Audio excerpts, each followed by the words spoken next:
Okay, I'm Sean Osterling. Welcome to my channel. I've got a video for you today that I titled How to Talk About Hard Things or How to Talk Through Hard Things. I'm a mental health therapist. I work with individuals and couples and occasionally families, and also broadening my skills into the life coaching world. So that's a little about me. I'm going to be referencing things that I have learned from reading works by John Gottman and his research. I really like the book, The Seven Principles of Making Marriage Work. Sue Johnson's Emotionally Focused Therapy. I've read some books from her. I've taken some training from her. And then referencing a handout that I got from Therapist Aid, which also references this Gottman stuff.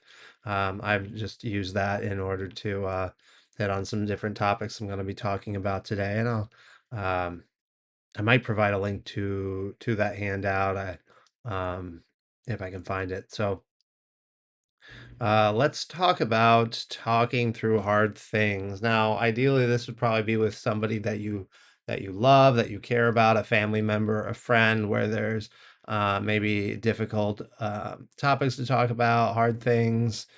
Um, I mean, any sorts of challenges as far as navigating relationship issues with a spouse, or boyfriend or girlfriend, whatever. It could be navigating other hard topics. I think some of the biggest hard topics that come to mind are like everything has become political in our world. And so navigating political topics, this could probably be useful.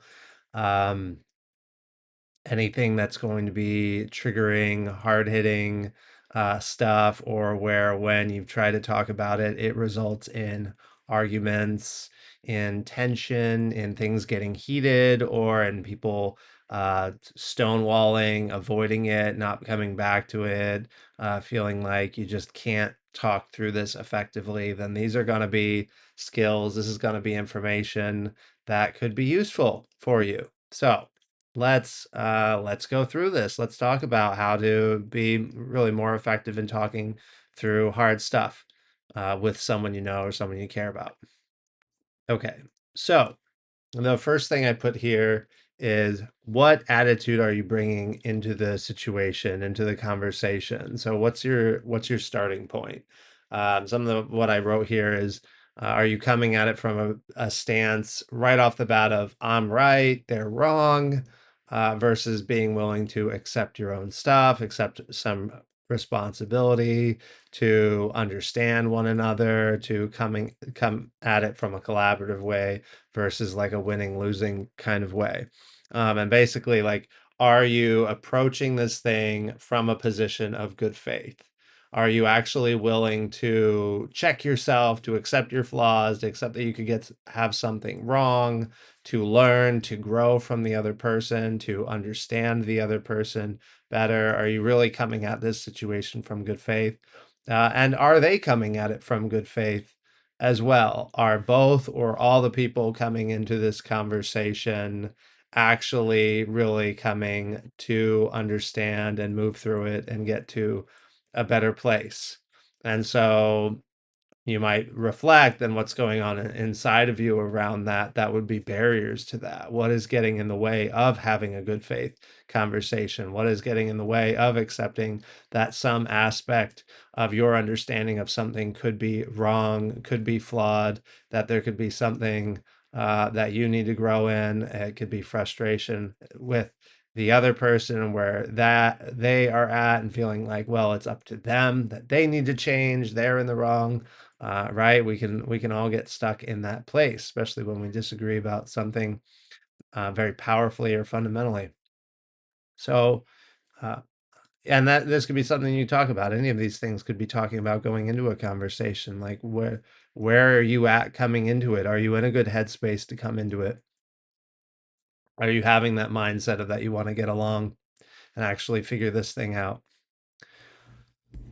What values do you want to manifest coming into the conversation? Now, often I'll have people, when I do a mindfulness exercise, because I like to use ACT, acceptance and commitment therapy, have people first begin with a mindfulness activity and then connect with how do you want to show up in a conversation? How do you want to show up in the rest of your day after a session? How do you want to show up in the next week? What are the values that are important to you that you want to connect with, that you want to manifest? Okay, if you're a Christian, that could be things like the fruits of the Spirit. These are some just that well, I Googled, I asked the AI and it was like, what kind of values would show up in like a peaceful conversation? And it gave me these things. I'm like, oh, yeah, that sounds good. So, uh, desiring peace, harmony, unity, deference to the other person, kindness, calm, gentleness, the acceptance towards them. Oh, what kind of values stand out to you? What kind of values stand out to them?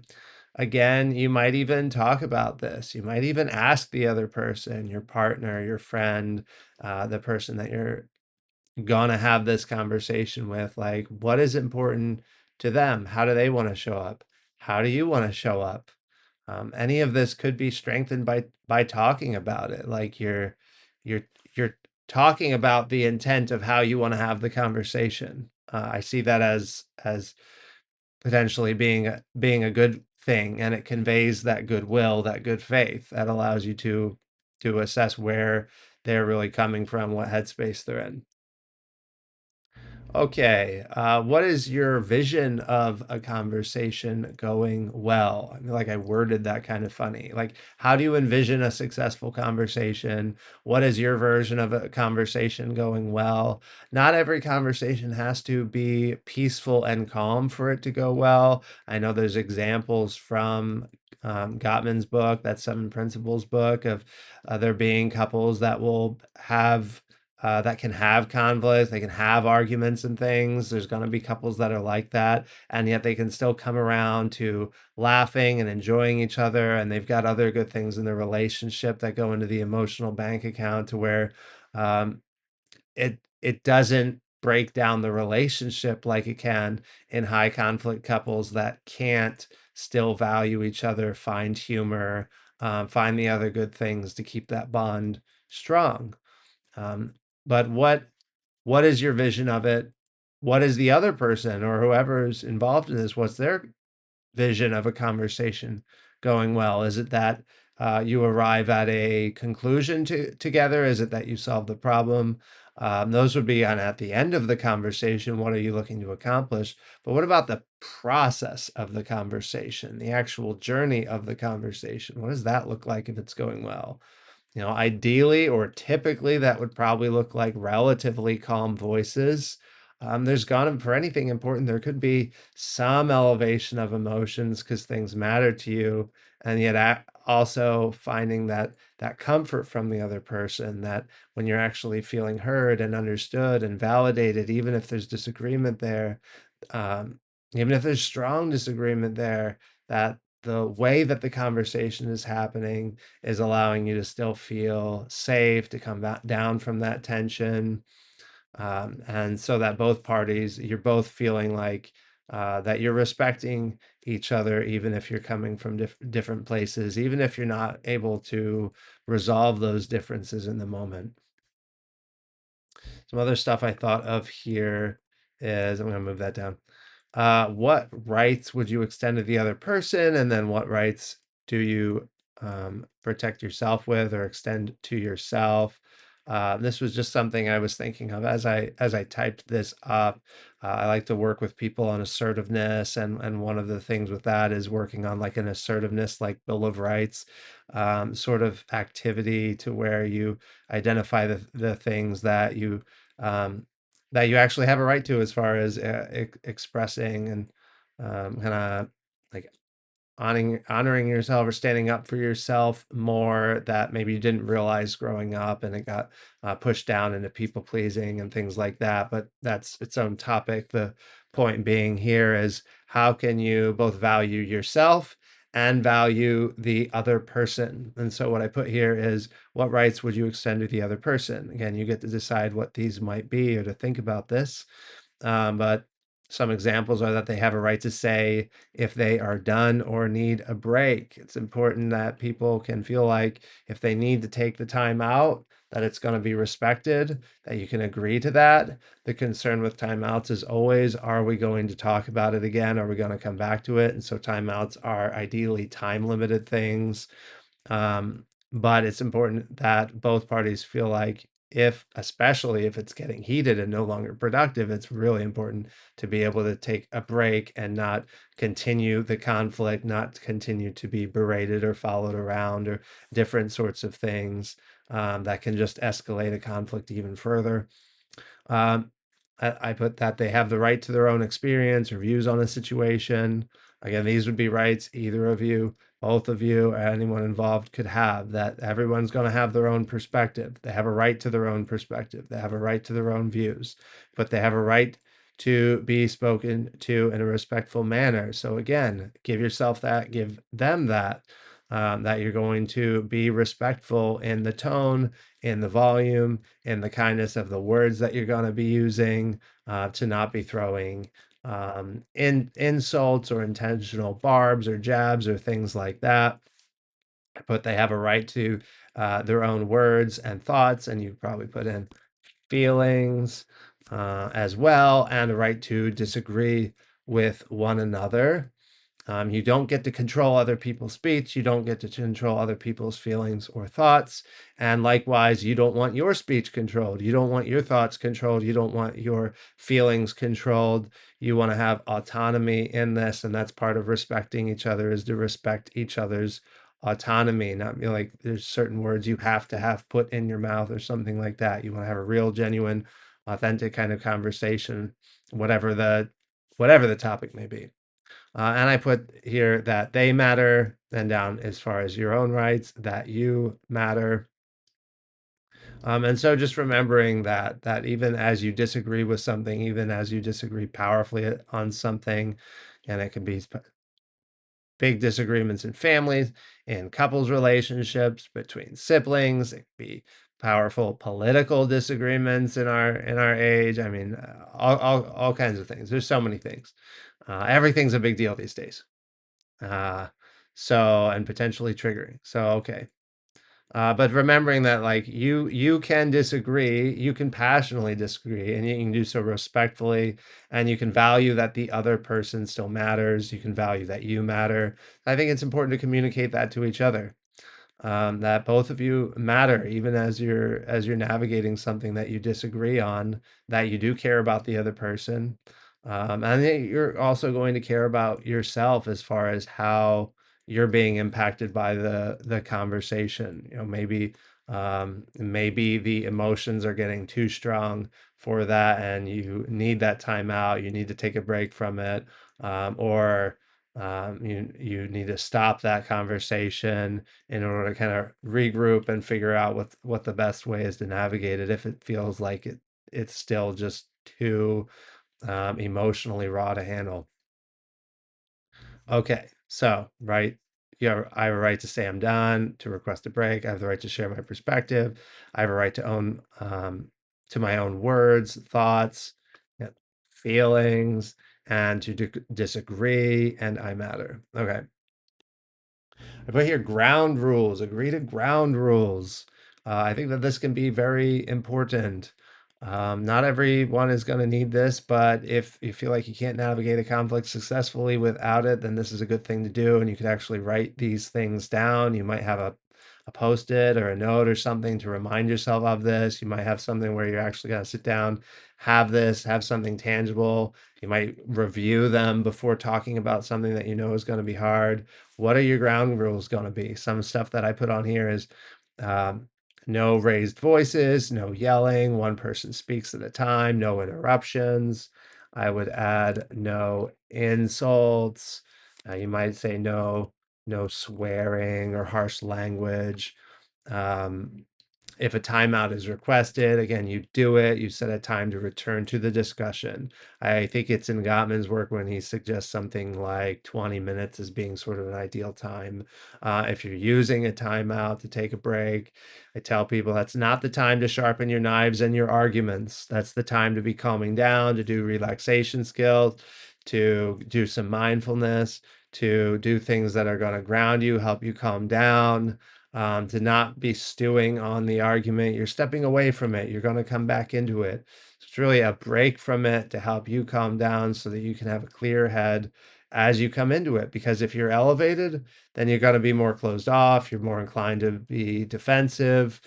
You're not going to be as emotionally open. You're not going to be as logical and rational in the conversation. Like it's just not going to be productive. It's like if you're at a, I mean, you can decide what level it's going to be, but it could be 5, 6, 7, 8, 9, 10. Somewhere in there is going to be like um, your internal defenses are activating, like the fight flight response is activating in your system, and you're just not gonna you're not gonna be able to stay probably in that good faith zone of you're trying to understand things together, right? So that's why it's important to be able to take a break, calm down in that break, and come back together, and to agree to that. Okay, I'm gonna go to some Gottman stuff now. Okay, so I put here dangers, Gottman's Four Horsemen. So with Gottman's work, he's got the Four Horsemen, four, and then also harsh startups are in there too. It's kind of its own separate category, and I'm going to talk about these. So with Gottman stuff, criticism would be things like those jabs, name callings, things that are blaming, attacks. Basically, if it's going to evoke a defensive response, it's probably a criticism. And so that's just if you're coming in to the conversation with an attack, then that's just not a great way to start a conversation. Now, the I don't know, the caveat to that is if you've got a problem in the relationship, you're unhappy with something as far as your partner, your husband, your wife, whatever, the parent, the child, the friend, whatever the situation is, you're gonna have to come into talking about the problem, right? You have to be able to talk about the problem. And so there is really no way, the way I see it is there's no way to avoid some of this stuff happening because our tendency is to, if we feel criticized, our tendency is going to be to get defensive, and it's on us to catch that. But like, how do you talk about a problem without it being criticism? You can minimize it by focusing on I statement kind of language by going, when you, the behavior, do this, then I feel, it makes me feel this certain way. Like you can lower the degree that it is critical, but if you're bringing a problem, you're bringing a problem. If you're saying this is something I'm unhappy about, this is something that's hurt me, like that you can soften that up, and yet it can still land as criticism because I mean it is I don't know, maybe I'm wrong here, you can tell me if I'm wrong here, but I mean if you're coming with a problem, then it is a criticism, but it can be a valid criticism. I mean we all have things that somebody could criticize. Somebody could criticize this video I'm making, right? And there could be valid criticisms about that. So I would say with this of the Four Horsemen, like be mindful of in your attitude that you're coming in good faith, that you're not overly aggressive in how you're coming at the other person, as in you try to minimize the level of how you're coming at the problem issue to decrease the amount of criticism that's coming off through that. Again, that's really hard though, because people are typically very upset. Maybe they voiced something many times and it hasn't been corrected. Maybe it's a topic that evokes a lot of emotion and is very hard. And so often people aren't in the best frame of mind or emotional place when they come out, lashing out potentially with, here is what I'm upset about. And you have, it's important to be able to navigate a conversation, even if it doesn't go well.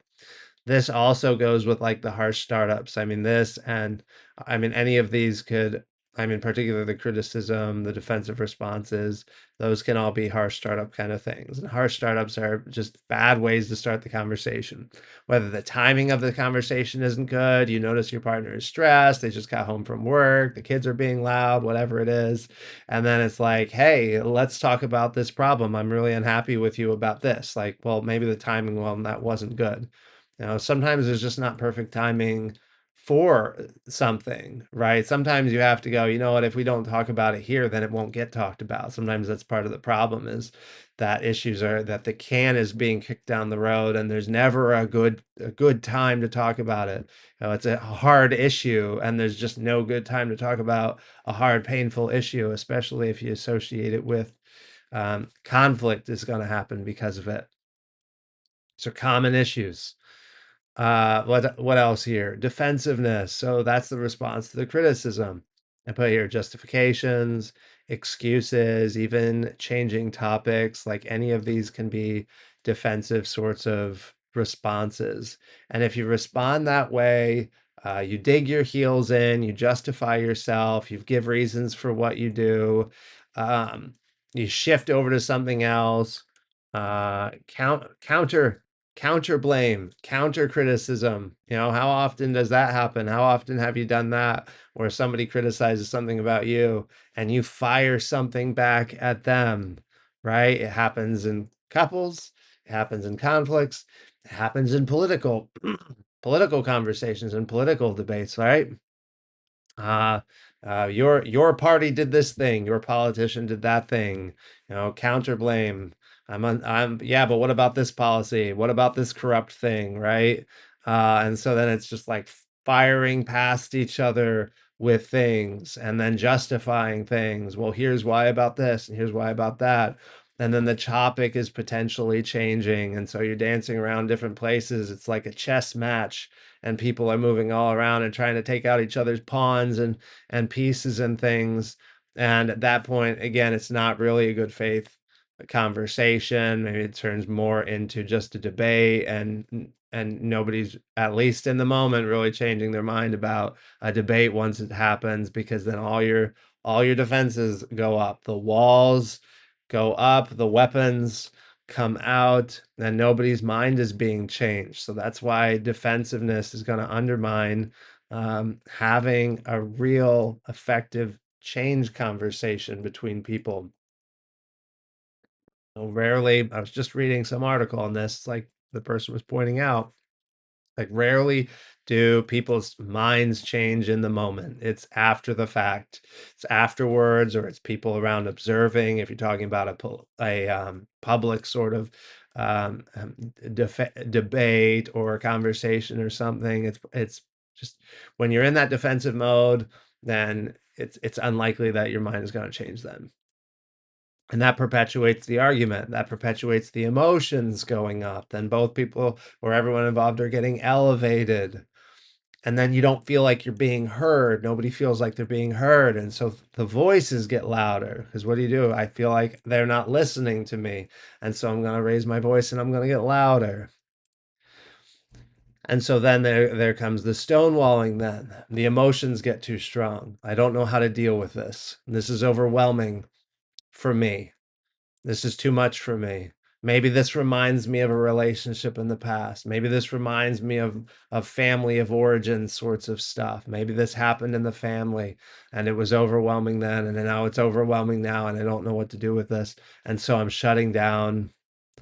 I don't know what to say. I don't know how to talk through this. If I say anything, it'll become an argument. Nothing I say is right anyway. I don't know how to talk my way out of this. Or even there can be a maliciousness in the stonewalling of, I'm going to punish the other person by not speaking. And so I'll close my lips and maybe just walk away without saying anything, maybe not talk to somebody for hours or days. And then that becomes poisonous to the relationship as distance grows, and then that the other person is being hurt by that, and the relationship is being hurt by that. And then this fourth one of the four horsemen, the four horsemen are the criticism, defense, stonewalling, and contempt. This one's not part of it. But contempt is an attitude. Contempt is sort of maybe the meta attitude of what's happening in the relationship is as more negative things happen, more negative things get associated with your partner or with your parent or your child or this friend, this relationship, whoever it is, this political party, they insert whatever group, these people, the contempt grows to where you have negative associations with them, where anything they say, anything they do is potentially a trigger for negative attitude, negative assumptions. Even if your partner is coming to you, I want to have a conversation. Maybe you respond with like, no, you don't. You just want to, and then you lash out with something. Somebody wants to have a good faith debate with you or understand your position, and you go, uh, and you're calling them out, going, "That's not really what you want. You're bad because of this, this, and this, because of whatever you represent or whatever group you're part of, whatever." Like the attitude of contempt. I think our society, and going back to politics, is full of the attitude of contempt, very much on both sides and all around. It seems like that has just been something that has grown, and it's good to have that self awareness of where are those biases of contempt, where is that filter, that lens. I did talk in another video about the lens, right, that you have, and contempt ends up being a lens that colors your view of your partner or the other person or that other group or whatever, to where then you're throwing out it could there you could be getting something positive, but you're throwing it out. They're talking to you calmly. They're maybe they're actually making a change that you want to see. They've been actually doing something better and doing something that you've wanted in the relationship. They've actually expressed maybe understanding to you, or they're more willing to collaborate with you, and you feel distrust towards it. You don't believe it. You dismiss it. You throw it out. Or maybe they're doing well, but the next time the negative thing, the bad thing happens, the next time they make that mistake again, then all of the baggage of the past comes rushing back, and you go, well, see, you did it again. I still can't trust you. It really proves all of the negative things that I've been thinking about you, and it all just comes rushing back. That is the lens of contempt. Okay, let's talk about Gottman's antidotes and ways to navigate this stuff. So here's the what to do. If the four horsemen and the harsh startups are the things not to do, the Gottman antidotes and some other stuff I'm going to add here are the things to do. But do these things. Okay, antidotes. So gentle startups. These are things like being mindful of having good timing of a conversation. So with the harsh startups, part of that can be having the bad timing. So having good timing, being mindful of when is a good time. How can we create a good time? Does it mean planning a time to talk to each other? Preparing by talking with your partner or whoever about when is that good time that you can connect with them, and conveying that underlying positive desire to have a conversation, to understand them, to work things out. Using soft tones of voice, of course, soft volume in your voice, using I statements. These are I feel statements. They can feel corny to use that, especially if not you're not used to it. They're not perfect in how you use them, but it's the point of using them is to decrease the level of blame, to decrease the cycle of criticism and defensiveness. It's not perfect. Um, but it is something that you can do, and you can communicate your desire to do that as well. That I'm saying it this way because I want to avoid that cycle. Reflective listening. This one's huge. As therapists, we use this all the time. I like to have people practice this in sessions as well. There's just different ways of using this, but um, uh, my encouragement is like reflect, reflect, reflect, because you're conveying to the other person that you understand what they're saying. What are they saying? What are they feeling? It's turning down that offensive thing. It's bringing down the wall to where you actually have to like let them in, and you're trying to turn off your own mental filter that's going to change what you're hearing, and by adding all your own stuff to it, and you're just staying with what are they saying? What are they feeling right now? What's what is here that I can convey back to them, that I am listening, I understand them, I'm hearing what they have to say, what they have to say matters, and moving through the conversation using those reflections. And you can reflect the content. What did they say? You can reflect the emotion. What are they feeling? What do you think that they're feeling? And it's okay to be wrong with the reflection. It's okay to miss it and have them correct what the reflected thing is. It's okay to have them do that. And so humbly receive that as well. Okay. Ah, I thought you were saying this, but you're actually saying that. Reflect again. I thought you were feeling this, but you're actually feeling that. Reflect again. And then validating the other person's concerns. Okay, they're bringing something to you. I'll even add perspective here. They're bringing a perspective to you. What is the perspective they're bringing? What is the concern? What is the problem? What is their version of it that they're bringing? You may vehemently disagree with it. You may remember it an entirely different way. Your ideological position or political position may be vastly different.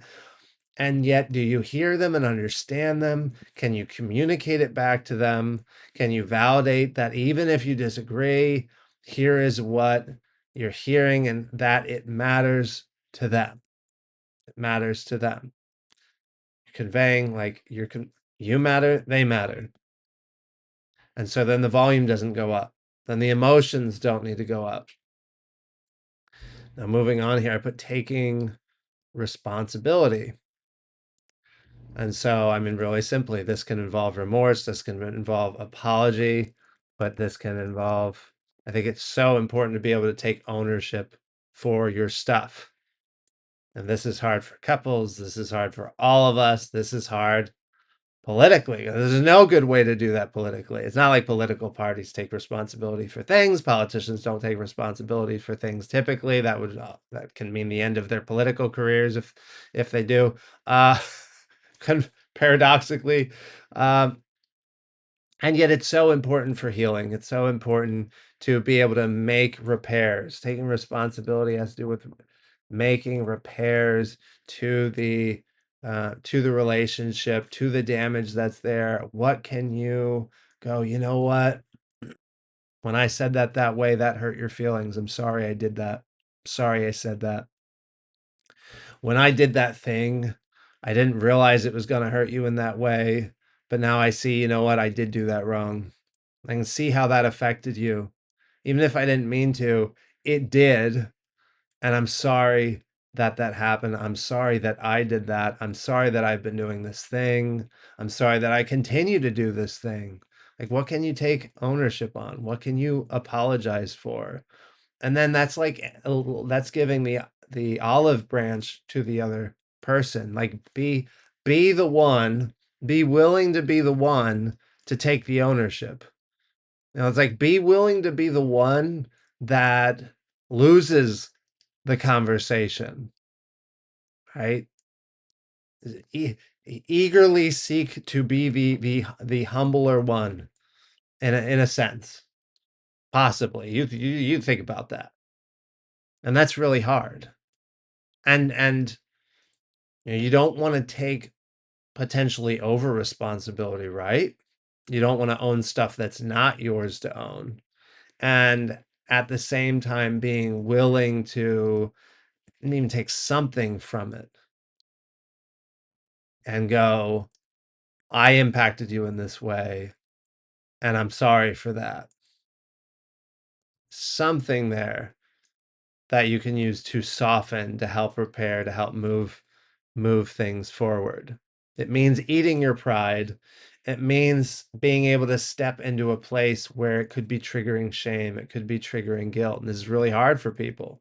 It's really hard for a lot. This is potentially universally hard for anyone. It potentially means consequences. Again, going back, if this is talking about political stuff, I mean, taking responsibility can mean consequences. It can mean pain. It can mean pain in a relationship. It can be owning something that means that there's no coming back from what was owned, or at least the fear of that, right? Depending on what it is. Okay. And yet it can be so powerful. Being willing to be humble, to own your stuff, to own your own flaws, to accept responsibility, to take ownership, to take ownership. Oh, you know what? This isn't other people. I'm not casting blame outward. I'm not making excuses. I'm not blaming anything else. I'm going, you know what? I did that. I'm in the wrong. It's my responsibility. I need to change. I need to make amends. I need to repair that. It's the me that is part of the problem, not anything else. Like, that's powerful, because that means you can do something about it. Then it's powerful to be able to own that. Okay, self-soothing stuff. So this has to do with manage your own emotions. Be aware of how intense are things getting. Do you need a little feelings chart as you're having the conversation, where you point at it and go, you know what, I'm moving from a 3 up to a 5, I'm getting up to a 7. If it's hard to communicate, if it's hard to be self-aware, maybe you need that. Maybe do that. You can use it for kids, you can use it as an adult. I put co-regulation here. Now, from an EFT, emotionally focused therapy perspective, this is a big part of that, is how can you soothe each other? How can you support each other? I put support, let's say support and soothe. You partner, your partner. I'm not perfect. I don't have to be perfect. I can get typos. Soothing your partner, creating that safe attachment space where you're tapping into, you're tuning into, how do they feel? How are they doing right now? What do they need right now? Do you need to put your arm around them, or do they not like it when you get close? Maybe the thing they need a little bit of space right now. So is it holding hands? Is it lowering that volume of voice? Is it verbally acknowledging, I can tell we're both really upset right now. I can tell how I've hurt you.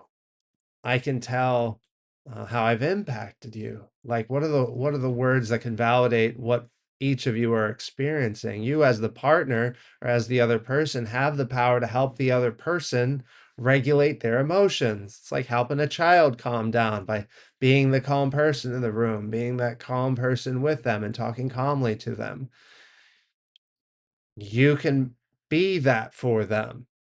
So going back to like how you show up to the conversation, or the values that you have, do you want to strive to show up in conversation going, you know what, I'm going to strive to be the calm one here. You know, great if we can both be the calm ones here, but I'm going to strive, at least I can only control me, to be the calm one in this conversation so that I can help them if they're getting dysregulated. And it can mean taking deep breaths. It could mean taking the time out. It could mean progressive muscle relaxation. It could mean getting mindful. It could mean you go get a drink of water. You take 20 minutes, you go, let's separate, let's go get a snack, make some tea. I don't know, look at funny videos on whatever. And then you're going to come back. But what do you need to help you self-soothe? Another Gottman thing here is sharing fondness and admiration. And that has to do with, like, how can you focus on the positive traits of the other person? What are the good things that they're doing? What are their strengths? What do you like about them? What are the positive memories that you have of them, of times together? Okay, what are the good things there that you can hone in on? What can you compliment them for? What can you validate about them? Maybe it's their character, who they are. Maybe it's things that they've done, how they've helped in your family, as a spouse, as a parent. Maybe it's connecting through affection. Again, maybe it's moving closer rather than withdrawing, holding hands, putting an arm, offering a hug, connecting through affection. Politically, this might be validating what are the good things those people have done? What are the good things that group has done? What are the positive aims of that? Right? What is the common ground positive things about the individual people? Where can you go where can you look at the opposite of where your emotion wants to take you?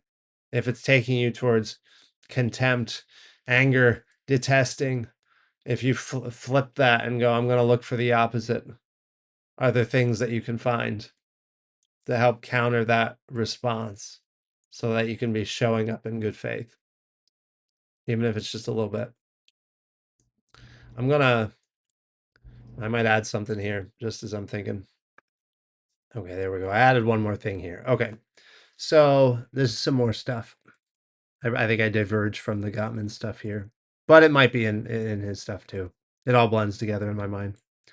But clarify why this matters to the other person without being defensive about it. Whether it's the problem, the topic, the issue, whatever it is, why does this matter to them? What meaning does it have for them? How does it make sense in their life, in their story, in their worldview, in their experiences? Why does this matter to them? And validate that. I can see why this matters to you because why does whatever the thing is, whatever the source of the conflict or disagreement is, why does it matter? Again, you don't have to agree. It's okay to disagree about this. It's probably good to communicate. It's okay to disagree about this. And yet you can go, I see that this matters to you, and be able to communicate it, right? Be able to reflect this, be able to put it into your own words that they're hearing, that you get what it is and why it matters to them. I I hear that this issue matters to you because of these reasons. And then I wish I had a good example for that. Maybe I need to make a different video. I don't want to stop and pause again because this is probably already long enough. Anyway, um, I'm sure I come up with a thousand different examples if I wanted to. Focus on common values. Focus on common values. What do you both care about? Okay, so there you've talked about maybe differences, but where do you find the common ground? Yeah, I made that its own thing. What do you both want to see? What are the values that both matter to you here? You both want to have a rich, loving relationship. You both want to stay together to the end of your days. You both want to raise responsible children. You both want to have a good relationship as far as being child and parent or something. You both want to be able to trust each other. You um, you don't want you want your country to be peaceful and not split up. You both care about helping people in different ways. You both care about um, different groups of people. You both care about justice. What are the things that actually you both care about as far as your values go? Now, you have different ways of achieving that, different ways of pursuing that. If it's political, different policies and things like that, and perspectives, economic means and all sorts of things, right? But what are the common things there? What are the common things you desire in the relationship, even as you're approaching it in different ways and ways that become conflict? What is the common ground there? And so I put finding that overlapping common ground. And so what are the parts that you can agree on? You might even do this in the Gottman book. It's got an example of like doing like a big circle and a little circle, and you find that you put the common stuff. where you can agree, and I think the small circle, and then you put the disagreements in the big circle. I don't know. Clearly, I haven't done that technique much, but I think the idea of um, finding those things that you can agree on and going here, however you want to draw it, however you want to map that, and I think it is important to write these things down. What are your absolutes that you disagree on? What is your absolutely not? Like separate those out. Okay, absolutely not to this, absolutely not to that. But then where does it overlap? Where can you agree on something together? Where can you actually go, actually, we both want this. Actually, we both want to raise the responsible humans. We both want to have quality time together. We both want to have good physical affection in the relationship. We both want to make time for the friends in our lives. What is the common ground? We both um, care about um, all the people in this country, but have different ways of showing that. What are the places of agreement there? What are the places of disagreement? And then there's another one. I get this from the attachment theory stuff, from the EFT stuff. Look at um, the underlying emotion. Look underneath the reaction, anger, defensiveness, and listen for the underlying primary emotion or needs. Okay, so you bring up some topic, it's a hot button issue, a triggering issue, whatever, and then it sparks the response you don't like, or it sparks the cycle of conflict, the cycle of argument. Okay, what is happening underneath here as that reaction or reaction, counter reaction, pursue or withdraw, whatever it's looking like for you? What is actually underneath there? when when you make that criticism, I feel hurt by it. I feel judged by it. I feel when you withdraw from me, I feel alone, abandoned, sad, unloved, whatever. When you criticize me, I feel again, it could be the same emotions: hurt, alone, abandoned, sad, afraid, whatever. There's common dynamics and common emotions here that play out for people. And so, what is the underlying thing there? When a political policy or your party or your group that you identify with, when that is criticized, what does it trigger in you? There's the surface level secondary emotion, and then there's the underlying primary emotion. How does that trigger perhaps fear or hurt or abandonment or alone or unloved or whatever? There's more than these, but these are just some of the big ones that come up. Right? What is really needed there? And I'm looking for then, I'm looking for safety, I'm looking for comfort, I'm looking to find my place and to feel loved. I'm looking to feel like I find my people, my group, where I won't be abandoned. I'm looking for people that I can trust. I'm looking for a partner or a friend or a group that will I can trust and be there for me, or things like that, right? Those might be underlying needs. You can express your needs through positive desires rather than complaints, rather than a complaint. So, for example, I put here, this is what I added. I'm gonna add a little dash. There we go. Instead of you ignore me, you don't spend time with me, comments like that, let's say. That's just an example I thought of. You could change that to I care about you. I want to connect with you. I want to know what you're thinking. Okay, I desire time with you. I desire this thing. I desire connection with you. Right? I desire to get along with you. I desire to spend more time. What is that positive desire? Instead of going, this is what I'm not getting and I'm complaining about it, then you can reframe that as this is the thing that I want. And so you're inviting invite them in. You're inviting the other person, the other people, the other group, whatever, into something with you. Be mindful of what is happening as far as the dynamic. In ACT and acceptance and commitment therapy, that can look like the process of stepping back in your mind and looking at your thoughts. What is my mind doing right now? I'm taking a metacognitive approach instead of going, well, my thought told me, Sean, this video sucks. Instead of that, I can take a meta perspective. I can step back and defuse from that and go, that is just a thought. There's Mr. Judge showing up with a criticism.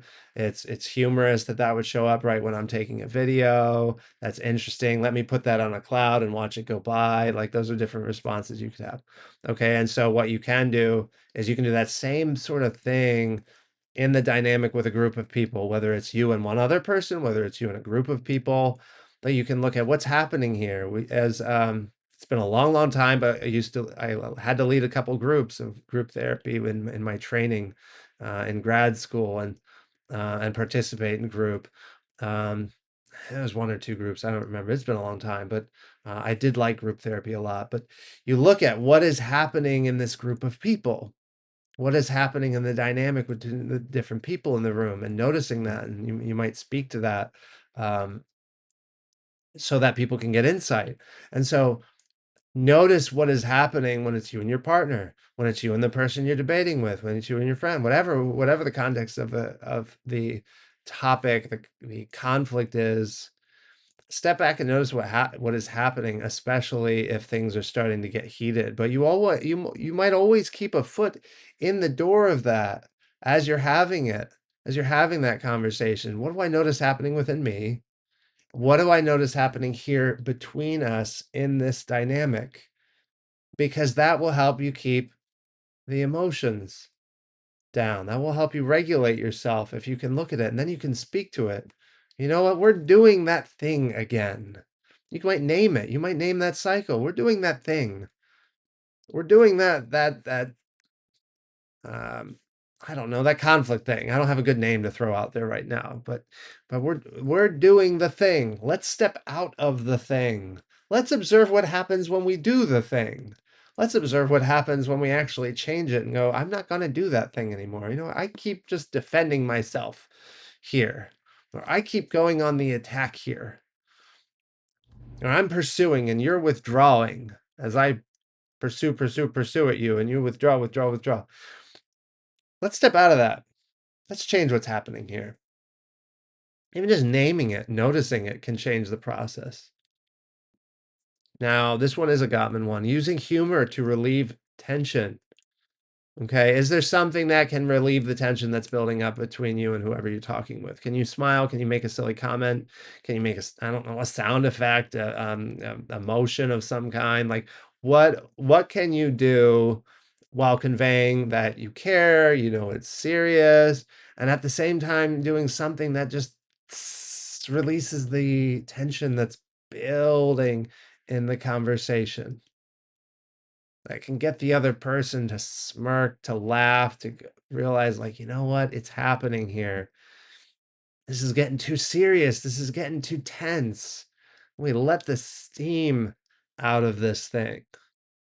Do you have something? If you don't, talk about that. Figure it out. How can you let the steam out in a way while still, you still get that it is serious? Maybe it's something that's not resolved. It keeps being a sticky issue. And yet getting more tense about it and more upset isn't going to resolve it. It's not going to help if you keep getting upset about it. You need to be able to have levity. You need to be able to have grace and laugh about it, and step back out of that tension, let the pressure off of it in order to get somewhere better with it. And then here I'm drawn to the end here. Next steps, what can both parties do to take responsibility to move forward? It's always best if you can, I think, sometimes it's hard to identify it because sometimes conflicts can seem more because of one person than another. And yet, as much as I can, I would encourage, like, how can both people take some control, take some ownership of what their role is? What actionable thing can you do now? What can you take away from the conversation? What can you think more about to help things change? What can you look into more or get more information about, right? Maybe again, this is something where you vehemently disagree on a thing. Maybe that's in a couple. maybe it's in some way that you're navigating the relationship or parenthood or whatever, development, I don't know, whatever. Or maybe it's political disagreement again. Is there something then that you can look into more, that you can gather more information about, that you can look at, well, what does the other side say about this? What are their perspectives? What are their arguments? What are their information and their data? What are the things that you can go, okay, I'm not just going to dismiss this. I'm going to consider this. We're not just going to have this conversation and then uh, 5 minutes later, we're going to fall back into the same argument again. We're not going to forget that this happened. We're actually going to do something tangible so that we take this progress that we made in this and we take it forward somewhere. What can you do? And then acknowledge it's been discussed and move on for now. You might not arrive at that. I mean, rarely is there a couples therapy session where, let alone individual therapy session where you just like, and it's not even the point of it, of therapy, you like, where you arrive at like, well, here's the conclusion. We fixed it. We solved it. Usually it's not things like that. Usually these are perpetual difficult things that don't have nice clean resolutions to them. Sometimes they are. That's nice when you can find that, but often these things are sticky things. Often they're things that can come back up. Often the dynamic of the conflict itself is the very thing that is the thing that's the problem that's coming back up. That's why with EFT, the purpose in emotionally focused therapy is to change the process itself so that you can work things out. I put here, take the win, acknowledge everything might not be figured out. You've gotten as far as you can for now. Come back to it again another time. You may plan future times to talk together. You might need regular times to come and talk about this. You might need to plan times to come and talk about this so that you can keep talking about it, so that pressure doesn't build, so that it's not becoming the elephant in the room or only one person's being bothered and the other person is totally aloof to it or something like that. Like, plan the times. If it's not been resolved, plan the times to keep talking about it. And you might even talk about like what are the wins, taking the wins, like what went well here. You might even process it. In therapy, I try to process that stuff with people. I try to make time for that. There's not always time for it, but it's great when you can process what factors, what changes actually played into this being a good discussion, a good way to navigate conflict rather than the bad way, the problematic way. Um, that it's maybe gone before. So, okay, there we go. We've talked about how to talk about or talk through hard things. I hope that this was useful. You may leave a comment below if it was. You can leave a criticism. Of course, you have you have the right to do that. You have the right to disagree. But yeah, I thought this was a topic that had come to mind before. Like it would be good to talk about that. Thought it'd be good to weave the politic thing in, just because that's such a hot issue, such a place of contention across society and probably the whole world. It's just in everything now, and it can be hard for people to talk about. So I thought I think that these things are probably broadly useful for navigating any sort of hard conversation with somebody, or at least somebody close to you. So um, thanks for watching if you made it this far. And and if you're a person who wants to like and subscribe, I've got that there on my channel. Otherwise, thanks for watching, and I will upload more things in the future. Please see the following disclaimer. The views on this channel are solely my own for educational purposes. They don't represent my employer or any other entity. The channel does not create a therapist-client relationship and does not constitute medical advice, diagnosis, or treatment. Any suggestions or recommendations are used at your own risk.